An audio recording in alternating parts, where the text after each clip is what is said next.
saddexdan gabdhood ee idin muuqda iyo wiilka dhalinyarada ah waa dhalinyaradii aan dhawaan ka sameynay sheekada isla markaana hadal hayn badan ka abuurtay baraha bulshada waxa lagu murmay inay isqabaan ama inay sheekadu tahay mid aan waxba ka jirin haddaba baaritaan dheer ah oo aan sameynay wiilkan dhalinyarada ah malabsade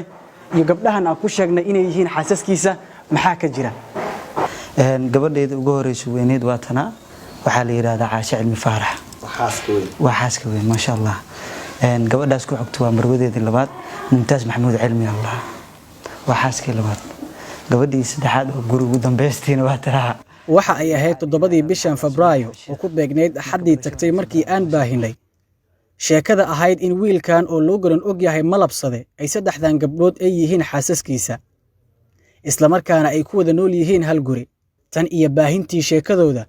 dad badan ayaa su'aalo iska weydiiyay jiritaanka iyo dhab ahaanshaha sheekadaasi hayeeshee TV-ga Universal oo mar kale u koorgalay arinta saddexdan gabdhood iyo wiilkan ayaa soo ogaaday in sheekadu ay ahayd mid ay kooxdan kala haayeen ujeedooyin gaar ah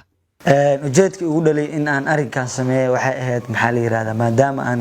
aniga iyo gabdhaha aan asxaab isku dhow ama dad walaalo oo xiriir fiican ka dhaxay aanay aan waxaan ku wada balan waxay tahay in aan waxa way aan bulshadii aan wax cusub loo horimaano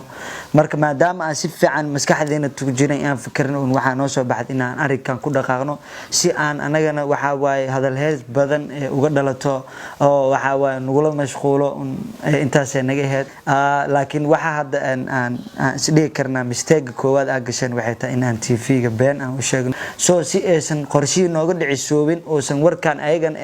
ay dhan wareysiga ma qaadeen oo been u noqday aan wax walba matalada si xataa aan familkeen qaar kamid oo familkay qaar kamid aan ku dhaadeen soo wacan ilaa ninka wariyana wareysanayo waa nin yaqaan aniga yaqaan familkayga yaqaano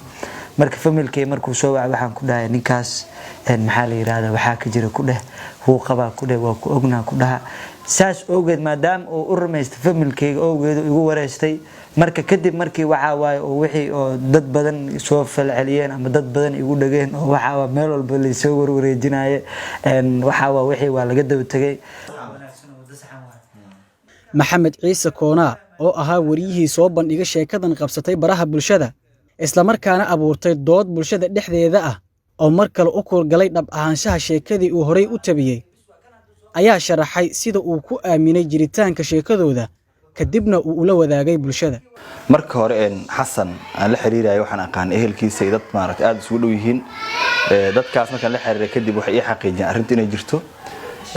hada qof maaragtay qaangaar ah oo dhalinyaro ah oo muslim hadii wixii lagu dhaartana ma ogtahay wixii maaragtay inaad aaminto ku qasban tahay waayo qof ma dhigi karto waxaan waa been maadaama cadeynta ugu weyneed oo ahayd inuu waxaan gurigii ku keeno wixii jira ku tuso gabdhihii ayagoo maaragtay gurigooda joogo si dad maaragtay is yaqaan muddo isla noolaa kala u dhaqmaayo jikadii ku wada jiro arintaas marka waxay ii cadeysay aniga maaragtay in waxaan ay jiraan inta kadib markii barnaamijka saasaan u duubnay oo mid xaafadiisii kadib waxaan maaragtay haddana maaragtay soo wacay dad badan arinta ka hadlaayo kadibna waxa yimid shaki arinta inaysan jirin ah guriga marka la ku soo laabanay si arinta maaragtay wax xaqiijino maadaama waxaan u sameeyay warbixinada ay tahay wax bulshada maaragtay faa'iido u leh ama asleenahay bulshada way ka gadmayaan markaan guriga nimid iyo meelihii kale aan soo marnay waxa noo cadaatay in arintan ay ahayd arin maaragtay dhalinyarnimo ay geysay saadarteedna wax walba ay ku gaari karaan hadafkooda iyo wax ay rabeen ay u sameynayeen Sumayo Caasho iyo Maymuun oo mar kale nala hadlay ayaa sheegay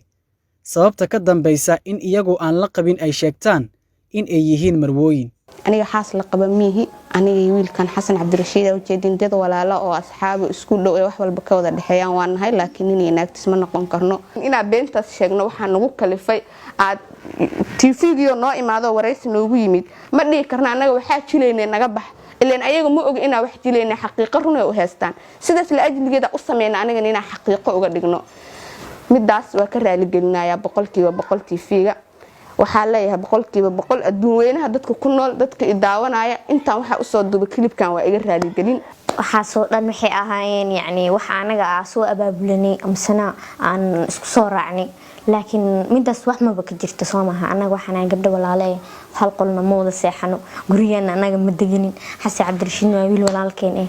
maalintii oo yani wareysiga oo wiilasha inoo imaanayeen xitaa wallahi saa u muujin guriyan ina anaga aad deganahay